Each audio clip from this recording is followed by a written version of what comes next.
The alley reeked of desperation, a sour blend of rotting trash and broken dreams, but the boy's voice cut through it like a blade. "Sir, I can heal your daughter," he said, his words trembling with a conviction that didn't match his tattered clothes or the dirt smudged across his face. The millionaire, Richard Hawthorne, froze, his polished shoes rooted to the cracked pavement, as if the world had tilted beneath him. He'd heard the remorse a black kid, barely 12, claiming he could cure the incurable. Richard had dismissed it as street nonsense, the kind of hope peddled by con artists to desperate fools. But now, standing in this grimy corner of the city, with his daughter Emily wasting away in a hospital bed, those words hit him like a freight train. The boy, Jamal, stood unflinching, his dark eyes locked on Richard's, daring him to believe. Around them, a small crowd gathered, their whispers sharp with suspicion and scorn. "Who does this kid think he is?" a man muttered. "Just another scam," hissed a woman clutching her purse. The air crackled with judgment, but Jamal didn't waver. Richard's jaw tightened. He was no fool. A titan of industry, he'd built a fortune on calculated risks, not fairy tales. Emily's condition, leukemia, relentless and cruel, had baffled the best doctors money could buy. Experimental treatments, private clinics, specialists flown in from across the globe, none had stopped her decline. Now, this boy, this nobody, stood here claiming he could do what billions couldn't. It was absurd. Offensive, even. Yet something in Jamal's gaze, raw, unyielding, made Richard's certainty waver. "Who the hell are you?"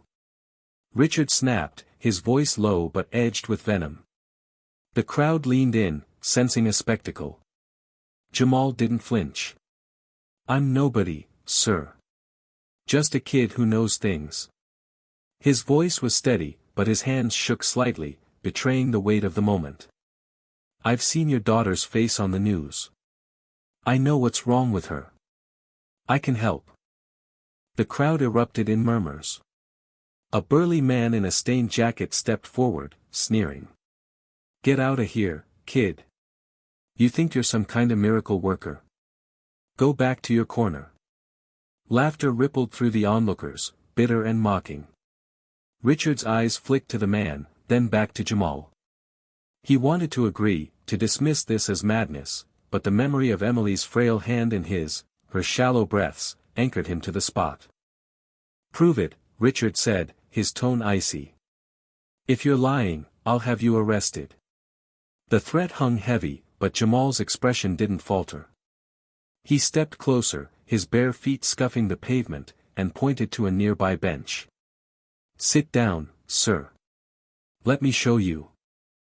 The crowd pressed in, their skepticism a living thing, wrapping around the two like a noose. Richard hesitated, his pride warring with desperation. He thought of Emily, her laughter silenced, her bright eyes dulled by pain. He sat.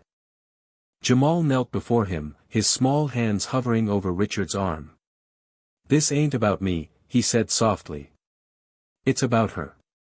He closed his eyes, and the alley seemed to hold its breath. The crowd fell silent, their jeers replaced by uneasy curiosity. Richard felt nothing at first, just the absurdity of the momentum millionaire humbling himself before a street kid.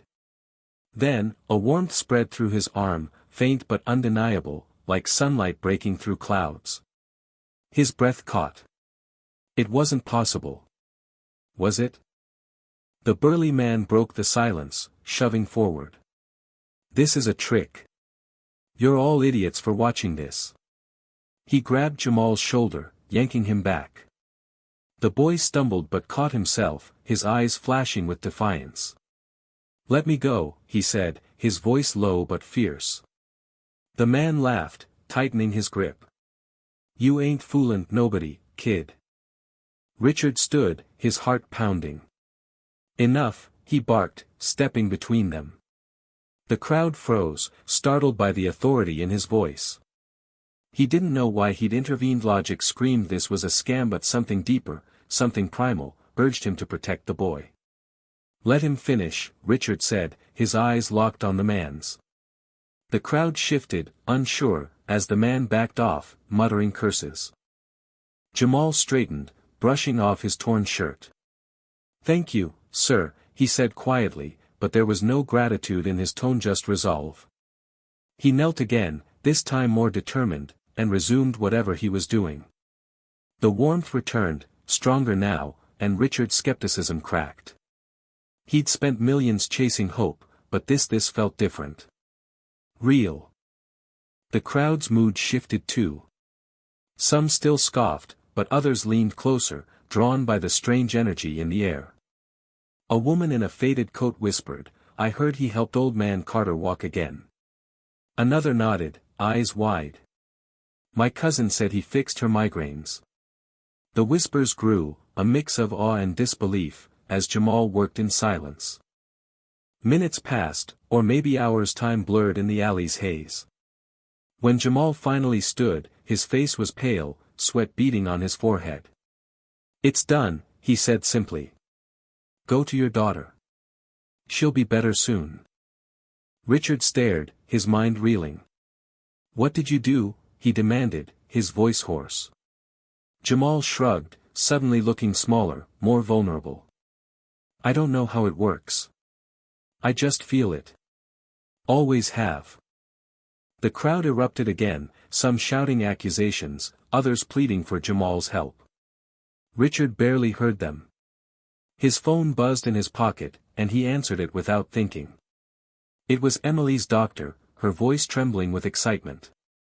"Mr. Hawthorne, you need to come now. Emily's vitals theory stabilizing. It's a miracle." Richard's knees buckled. He looked at Jamal, who was already slipping away, blending into the crowd. "Wait," he called, but the boy didn't stop. The millionaire pushed through the onlookers, his heart racing. He couldn't let this kid disappear, not after this. He caught up to Jamal at the alley's edge, grabbing his arm. "Why didn't you tell me you could do this?" Richard's voice was raw, torn between gratitude and frustration. Jamal met his gaze, unflinching. "Would you have believed me, sir?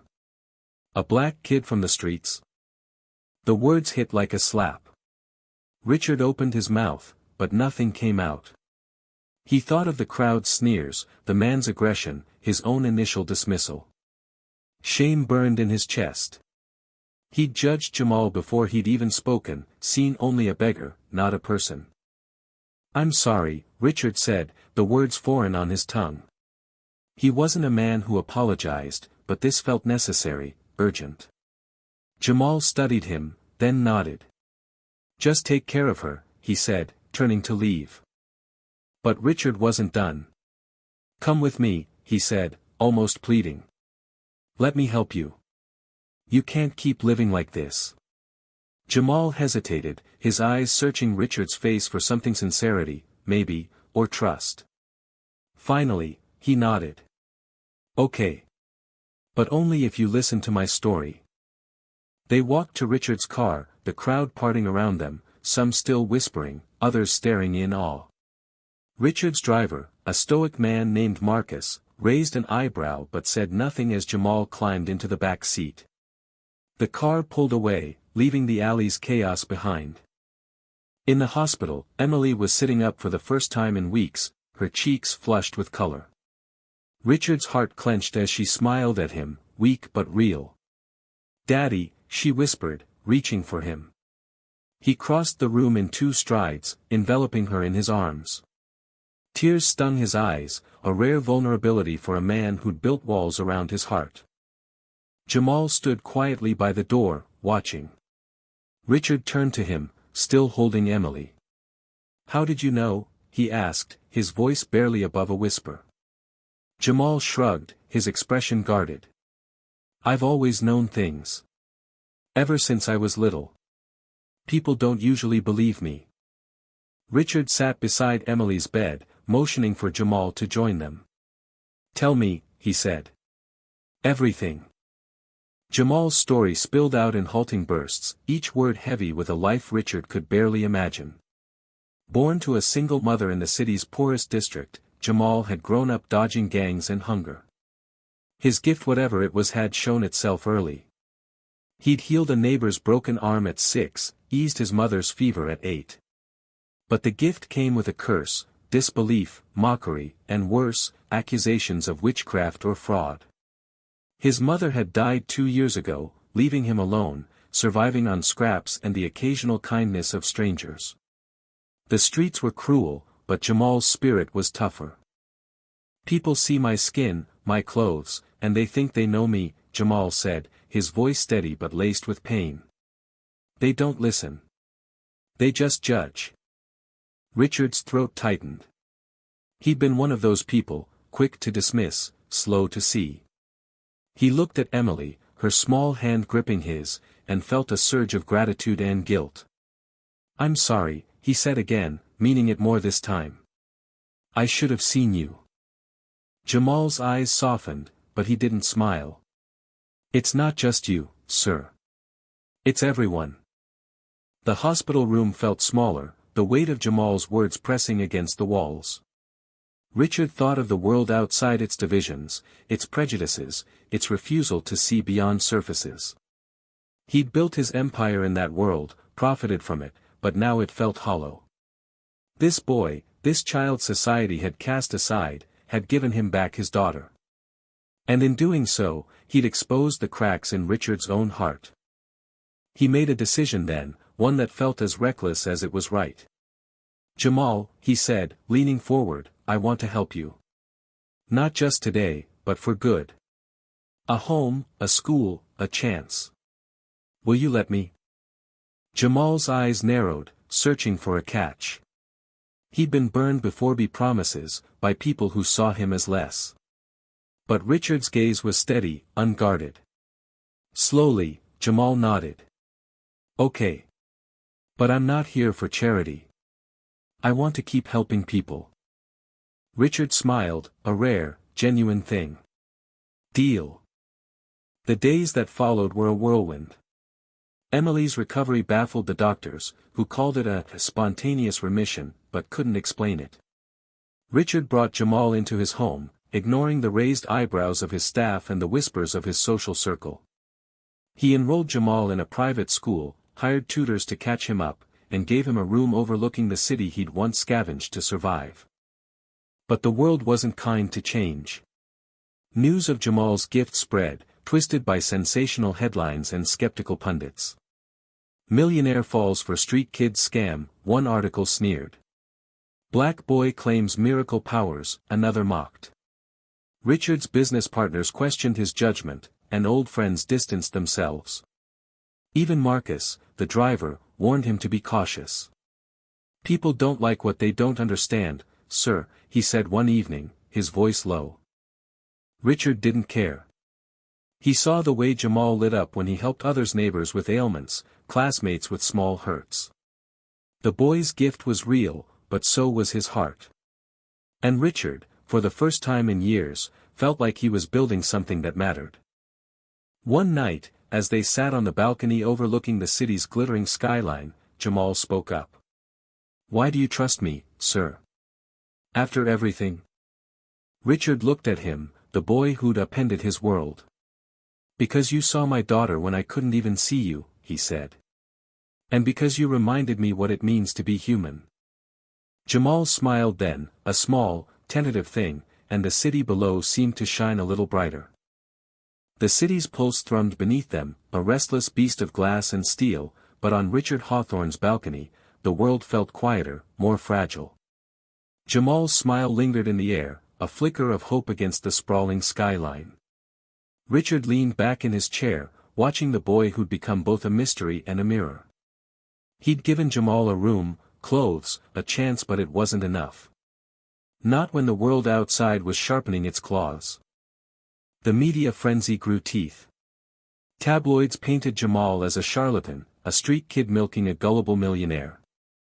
"Hawthorne's folly," one headline screamed, accompanied by a grainy photo of Jamal in his old, tattered jacket. Online forums buzzed with venomsome called him a fraud, others worse, their words dripping with racial slurs that made Richard's stomach churn. He'd seen prejudice before, brushed it off as the world's background noise, but now it was personal. It was aimed at a boy who'd saved his daughter. Emily, meanwhile, grew stronger every day. Her laughter filled the penthouse, a sound Richard had thought he'd never hear again. She adored Jamal, trailing him like a shadow, asking endless questions about his life, his gift. "How do you do it?" she'd ask, her eyes wide. Jamal would shrug, his answers vague but kind. "It's like feeling the hurt and pulling it away," he'd say, rubbing his hands as if they still tingled. Emily didn't care about the mechanics, she just wanted him near. But the world wasn't as kind as Emily. At school, Jamal faced whispers and sidelong glances. The other kids' children of the elite kept their distance, their parents' biases seeping into their words. "My dad says he's a fake," one boy sneered during lunch. "Probably stole something to get in here." Jamal ate alone that day, his face unreadable, but Richard saw the hurt in his eyes when he picked him up. He wanted to storm into the school, demand respect, but Jamal stopped him. "It's fine, sir," he said quietly. "I'm used to it." Richard wasn't. The injustice gnawed at him, a slow burn that grew with every cruel headline, every skeptical glance. He hired a PR firm to counter the narrative, but their polished statements couldn't drown out the noise. He even reached out to a journalist he trusted, Sarah Nguyen, hoping a feature on Jamal's gift might shift public perception. Sarah was skeptical but intrigued, spending hours with Jamal, watching him ease a classmate's sprained wrist with a touch. Her article, "The Boy Who Heals," was measured, empathetic, but it didn't stop the hate. If anything, it poured fuel on the fire. The tipping point came at a charity gala, one of those glittering affairs Richard had once navigated with ease. He'd brought Jamal, dressed in a tailored suit that still looked wrong on his slight frame, hoping to show the world the boy behind the rumors. The room buzzed with curiosity, but the smiles were thin, the questions barbed. A tech mogul cornered Richard, glass of champagne in hand. "So, this is your miracle kid," he said, loud enough for nearby guests to hear. "What's the catch, Hawthorne? You funding his healing pact?" Richard's grip tightened on his own glass. "He saved my daughter," he said, voice low but sharp. "That's no act." The mogul laughed, dismissing him with a wave. "Come on, Richard. You're smarter than this. He's just playing you." Jamal overheard. Richard saw it in the way his shoulders stiffened, the way his eyes dropped to the floor. Before Richard could intervene, a woman in a sequined gown approached, her smile saccharine. "You must be Jamal," she said, her tone dripping with condescension. "Tell me, how does a kid like you end up in a place like this?" The words hung heavy, her meaning clear: "You don't belong." Jamal lifted his chin, his voice steady. "I'm here because Mr. Hawthorne trusts me. That's all you need to know." The room fell silent, heads turning. The woman's smile faltered, and Richard felt a surge of pride and rage. He stepped forward, placing a hand on Jamal's shoulder. "He's here because he's family," he said, his voice carrying across the room. "And he's worth more than anyone in this room." The gala ended early for them. In the car, Jamal stared out the window, silent. Richard wanted to apologize, to promise he'd fix it, but the words felt hollow. Instead, he said, "You didn't deserve that." Jamal turned, his eyes older than his years.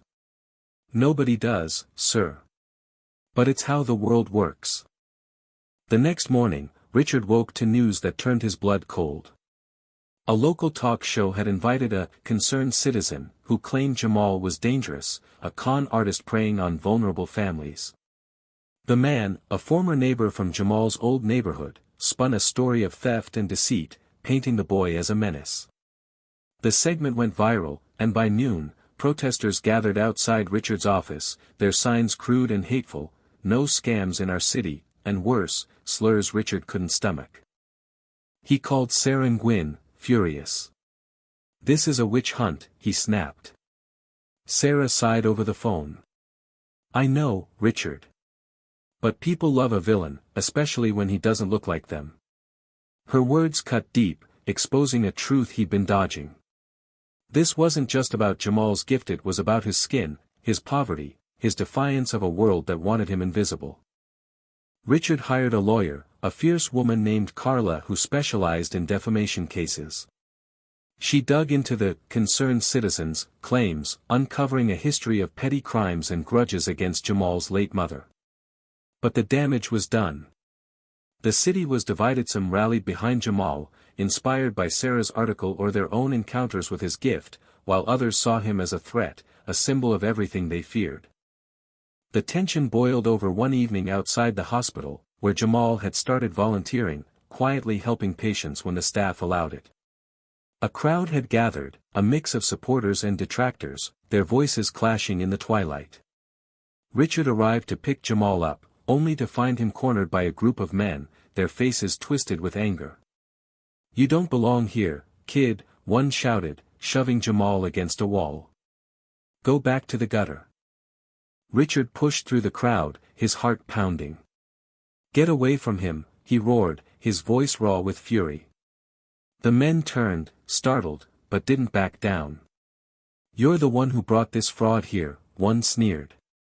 "You're ruining this city." Before Richard could respond, Jamal stepped forward, his small frame trembling but his voice steady. "I'm not here to hurt anyone," he said, loud enough for the crowd to hear. "I just want to help. If you don't believe me, let me show you." He reached out, his hand hovering near the man who'd shoved him.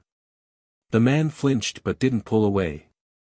The crowd held its breath. Seconds passed, and the man's scowl softened, his shoulders slumping. "My back," he muttered, stunned. "The pain, it's gone." Whispers rippled through the crowd, some in awe, others in disbelief. Jamal stepped back, exhausted but unbowed. "I'm not your enemy," he said softly. "I'm just a kid." The moment shifted something. Not everyone was convinced. Some walked away, muttering, but others stayed, their faces softer, their questions gentler. Richard watched, his chest tight with pride and fear. Jamal was changing hearts, but at what cost? The weeks that followed were a battle. Carla's legal work dismantled the false claims, and Sarah's follow-up article, "The Boy They Tried to Break," went viral for the right reasons, highlighting Jamal's quiet heroism. Richard used his influence to amplify the truth, funding community clinics where Jamal could work safely, under medical supervision. The boy's gift became a beacon, drawing people from across the city, some desperate for healing, others just curious. But the hate didn't vanish. It simmered, waiting for a spark. That spark came when a prominent politician, sensing a populist wave, called for an investigation into Jamal's unregulated practices. The move was a dog whistle, stoking fears of the unknown, and it reignited the protests. Richard fought back, rallying allies in the media and business world, but the strain was wearing on Jamal. One night, Richard found him on the balcony, staring at the city. "Maybe they're right," Jamal said, his voice small. "Maybe I should stop." Richard knelt beside him, his heart breaking. "You've done more good in 12 years than most do in a lifetime," he said. "Don't let them take that from you." Jamal looked at him, tears in his eyes. "But what if it's not enough?" It was Emily who tipped the scales. She'd been following the news, reading the comments, hearing the slurs. One morning, she marched into Richard's office, her face fierce despite her fragility. "We need to show them," she said.